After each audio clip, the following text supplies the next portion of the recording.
अस्सलामु अलैकुम वरहमतुल्लाहि वबरकातुहू। कुफ्र और शिर्क में डूबी कौम ने शैतान की पैरवी करते हुए 5 बड़े बुत बना लिए और उनकी इबादत करने लगे। यही वो पहली कौम थी जिसने बुत परस्ती शुरू की। हज़रत इदरीस अलैहिस्सलाम के पड़पोते हज़रत नूह अलैहिस्सलाम को अल्लाह पाक ने नबूवत अता फरमाई और उस कौम की रहनुमाई का हुक्म दिया। हज़रत नूह अलैहिस्सलाम नबूवत के ऐलान के बाद लोगों को एक खुदा की इबादत की दावत देने लगे। आपने 950 साल तक तबलीग की, लेकिन सिर्फ 80 लोग आप पर ईमान लाए और आपकी नबूवत का इकरार करके अल्लाह पाक की इबादत करने लगे। आज की वीडियो में हमारा मौजू है क्योंकि हज़रत नूह अलैहिस्सलाम की बीवी उन पर ईमान न लाई थी और कैसे कैसे उसने आप पर जुल्म ढाए।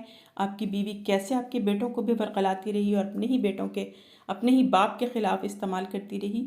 मुख्तलिफ तफासीर में उसका नाम वाहिला है। ये बरसों हज़रत नूह अलैहिस्सलाम के साथ रही और इससे हज़रत नूह अलैहिस्सलाम का एक जवां साल बेटा केनान भी था। इसके अलावा बाकी तीनों बेटे हाम, साम और याफस हज़रत नूह अलैहिस्सलाम की दूसरी बीवी से जो कि ईमान ले आई थी। लेकिन वाहिला और उसके बेटे केनान ने हज़रत नूह अलैहिस्सलाम की रिसालत को ना माना और आपको सारी ज़िंदगी अज़ियतें देते रहे।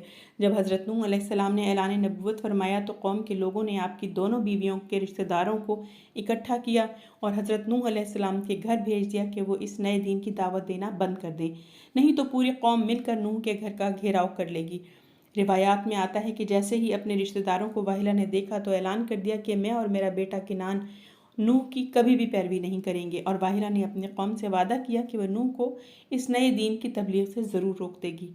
हज़रत नूह अलैहिस्सलाम के बारे में उसने ज़बरदस्त मुहिम चलाई और इस महाज पर अपने शौहर की मुखालफत की, लेकिन हज़रत नूह अलैहिस्सलाम तबलीग हक़ करते रहे। यहाँ तक कि एक दिन कौम के लोगों ने आपके घर पर उस वक्त हमला कर दिया जब हज़रत नूह अलैहिस्सलाम के तीनों मोमिन बेटे घर पर ना थे, जबकि केनान और वाहिला घर में मौजूद थे। बल्कि ये हमला भी वाहिला ही की साजिश थी। लोगों ने हज़रत नूह अलैहिस्सलाम को लहूलुहान करके बेपनाह जुल्म किया। जब वाहिला ने देखा कि हज़रत नूह अलैहिस्सलाम की जान ही ले लेंगे तो उसने ये कहकर रोक दिया कि अब से मेरे शौहर तबलीग दीन से बाज आ जाएंगे। ऐ मेरे कौम के लोगों, नूह तो दीवाने हो गए हैं, तुम इन्हें मार मार कर अपनी मर्जी के मुताबिक नहीं बना सकते, तुम इन्हें मत मारो। ये जो कुछ कहते हैं हालत दीवानगी में कहते हैं, इन्हें खुद भी नहीं मालूम कि ये क्या कह रहे हैं। इस तरह लोगों ने हज़रत नूह अलैहिस्सलाम को छोड़ दिया। हज़रत नूह अलैहिस्सलाम को अपनी बीवी की इन बातों से बहुत सख्त तकलीफ़ पहुंची। उन्होंने पहली बार अल्लाह से शिकायत की, अल्लाह मैं काफिरों में घिर गया हूँ, अगर ये लोग मोमिन नहीं हो सकते तो इनको तबाह बर्बाद कर दे। कौम नूह का हाल ये हो गया कि मरने से पहले हर बंदा अपनी औलाद को नसीहत करता कि नूह दीवाने की बातों पर कान न धरना। फिर जब अल्लाह पाक ने वही की जो ईमान ला चुके हैं उनके अलावा आप पर कोई ईमान न लाएगा, फिर आपने बारगाह इलाही में मनाजात की, आपकी दुआ कबूल हुई। अल्लाह पाक ने आपको एक कश्ती बनाने का हुक्म दिया। अल्लाह ने हुक्म दिया कि कश्ती नूह में सवार होने वालों के अलावा दुनिया की तमाम मखलूक तबाह बर्बाद कर दी जाए।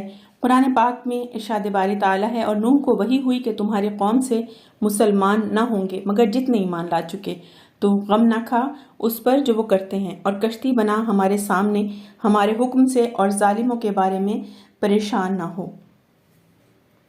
मुझसे बात ना करना, वो ज़रूर डुबो दिए जाएंगे। और नूह कश्ती बनाता है।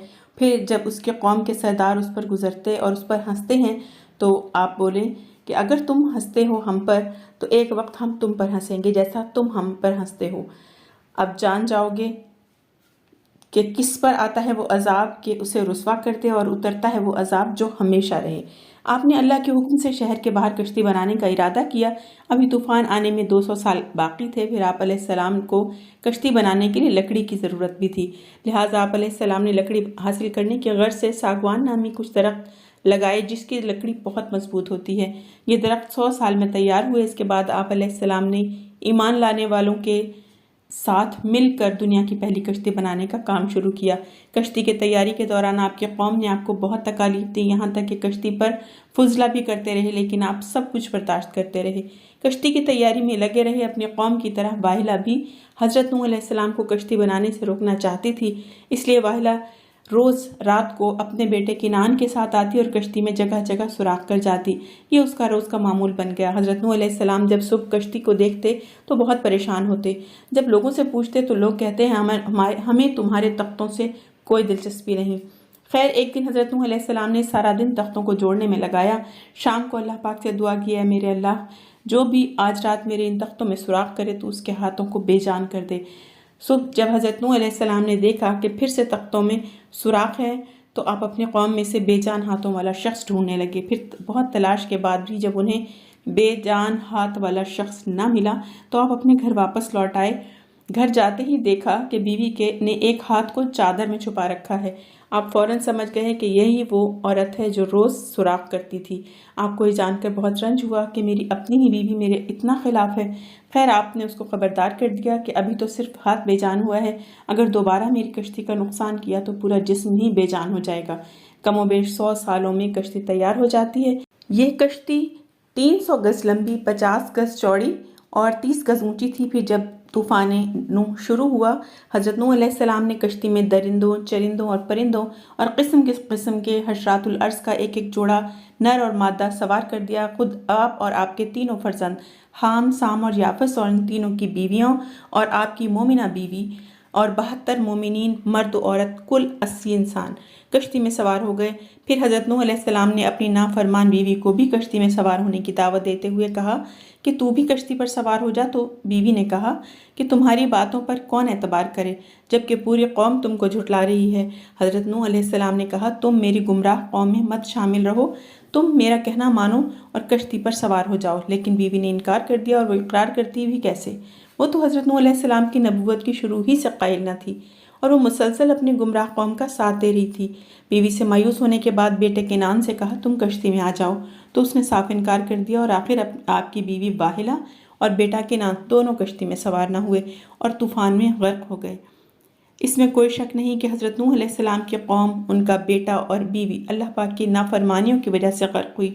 اسی لیے ہمیں چاہیے کہ ہم اپنی اور اپنی آنے والی نسلوں کی خیر و عافیت اور بقا کے لیے اللہ اور اس کے پیارے حبیب صلی اللہ علیہ وسلم کی نافرمانیوں سے ہمیشہ بچیں اور دوسروں کو بھی بچائیں۔ آئیے ہم عہد کریں کہ گناہوں سے دور رہیں، نیک اعمال کریں گے اور ہر ایک کی اپنی حیثیت کے مطابق مدد کریں گے۔ اللہ پاک ہماری دعاؤں کو اپنی بارگاہ میں قبول فرمائے، آمین ثم آمین۔ ویڈیو پسند آئے تو لائک اور شیئر ضرور کیجیے گا اور چینل کو سبسکرائب کر لیجیے گا۔ جزاک اللہ خیرہ۔